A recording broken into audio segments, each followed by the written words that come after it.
ನಮಸ್ತೆ ವೀಕ್ಷಕರೇ, ಇಂದು ಸಂಜೆ ಟೈಮಲ್ಲಿ ಕೋಣನಕುಂಟೆ ಕ್ರಾಸ್ ಬಳಿ ಭೀಕರ ಅಪಘಾತ ನಡೆದಿದೆ.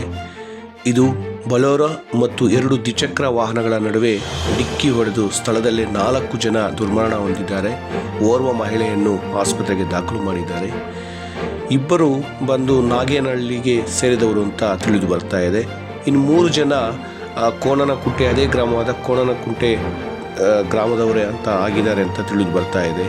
ಬಟ್ ಇದು ಯಾವುದೇ ಆಗಲಿ, ಈ ಅಪಘಾತ ಎಂದೂ ನಾವು ನೋಡೇ ಇಲ್ಲ, ಕಾಣಲೇ ಇಲ್ಲ ನಮ್ಮ ತಾಲೂಕಲ್ಲಿ.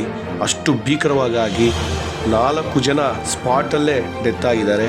ಒಬ್ಬರು ಆಸ್ಪತ್ರೆಗೆ ದಾಖಲಾಗಿದೆ ಅಂತ ಮಾಹಿತಿ ತಿಳಿದು ಬರ್ತಾ ಇದೆ.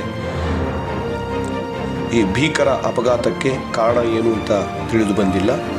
ಸ್ಥಳಕ್ಕೆ ಗ್ರಾಮಾಂತರ ಪೊಲೀಸರು ಭೇಟಿ ಕೊಟ್ಟು ಅಲ್ಲಿನ ಸ್ಥಳ ಪರಿಶೀಲನೆಯನ್ನು ಮಾಡಿ ಮುಂದಿನ ವರದಿ ಏನು ಅಂತ ನಾವು ಕಾದು ನೋಡಬೇಕಾಗತ್ತೆ. ಧನ್ಯವಾದಗಳು.